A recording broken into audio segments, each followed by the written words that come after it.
Good morning बच्चों। आज हम कक्षा 6 में आपको लेसन 6 गांव का प्रशासन के बारे में बताएंगे। ये पाठ लगातार चला आ रहा है, इसके बारे में हम आपको बताते आ रहे हैं।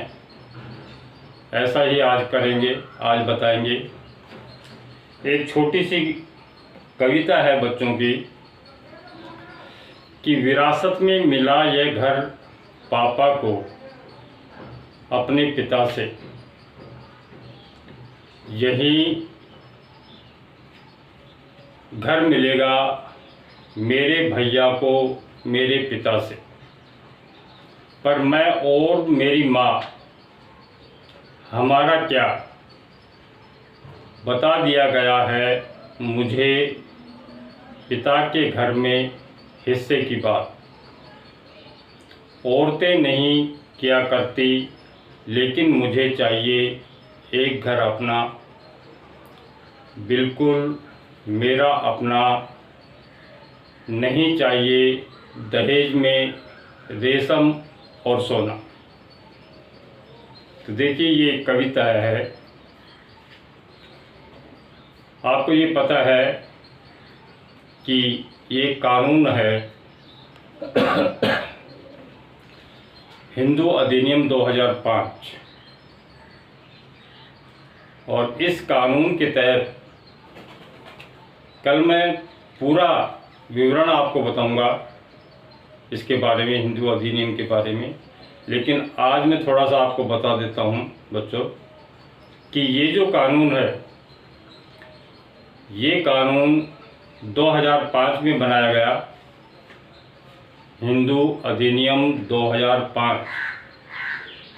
तो इसके तहत क्या है बच्चों, इसके तहत ये है कि पहले बाप की संपत्ति में खाली बेटों का ही अधिकार होता था और उसकी संपत्ति बेटों में बांट दी जाती थी। लेकिन अब क्या है बच्चों, अब इस संपत्ति को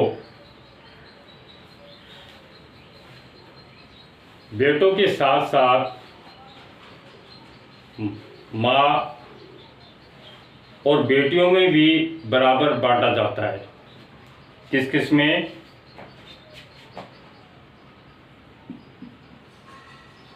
बेटे, माँ,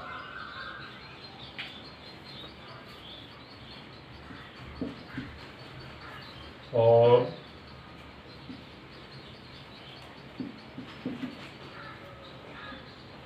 बेटियों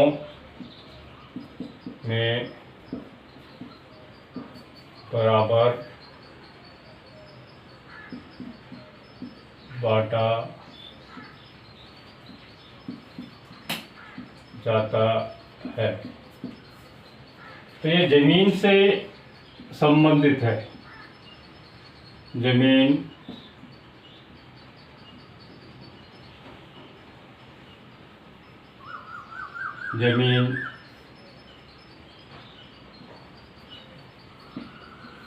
जायदाद से संबंधित ये कानून है।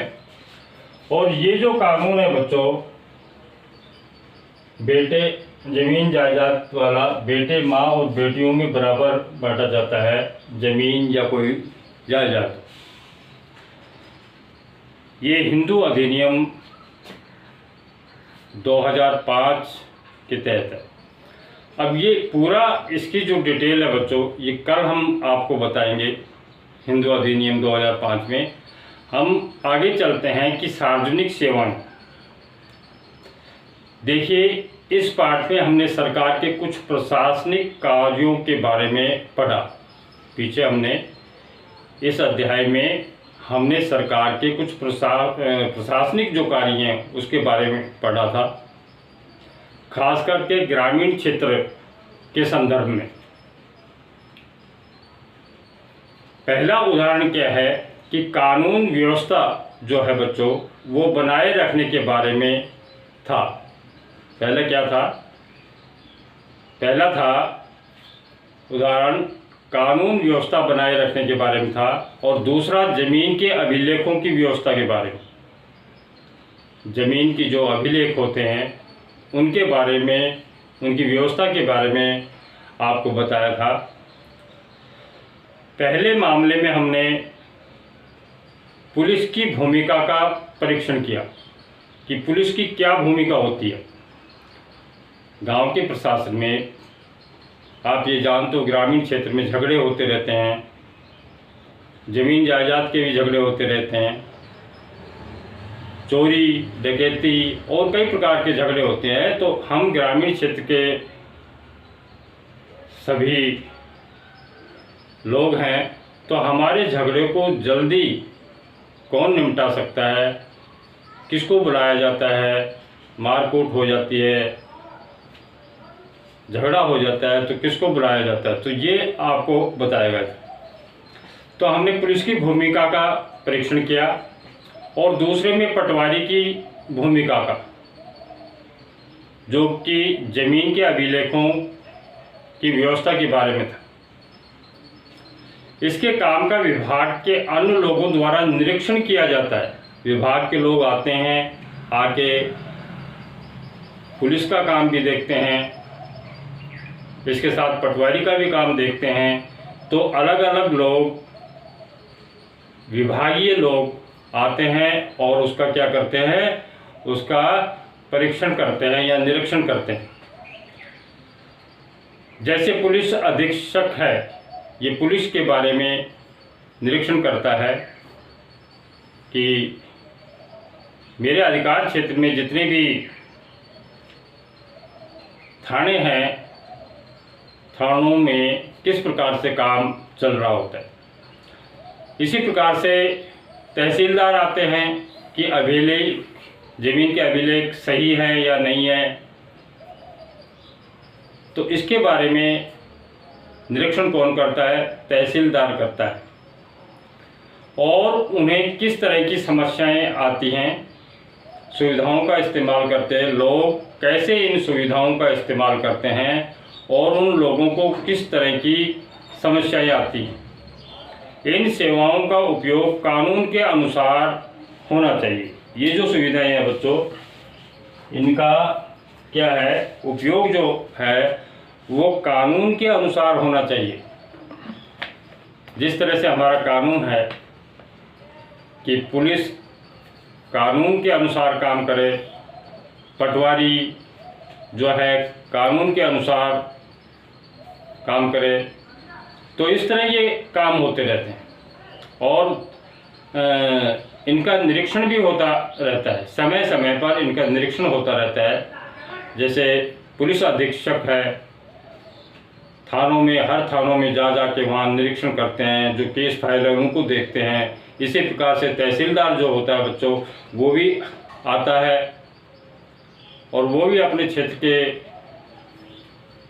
या अपने खंड के जो पटवारी होते हैं उनके कामों का निरीक्षण करते हैं, अभिलेखों का निरीक्षण करते हैं, कर की व्यवस्था को देखते हैं। तो यही सारा काम होता है। आगे क्या है कि गांव के क्षेत्र के लिए दी जा रही सार्वजनिक सेवाएं क्या हैं।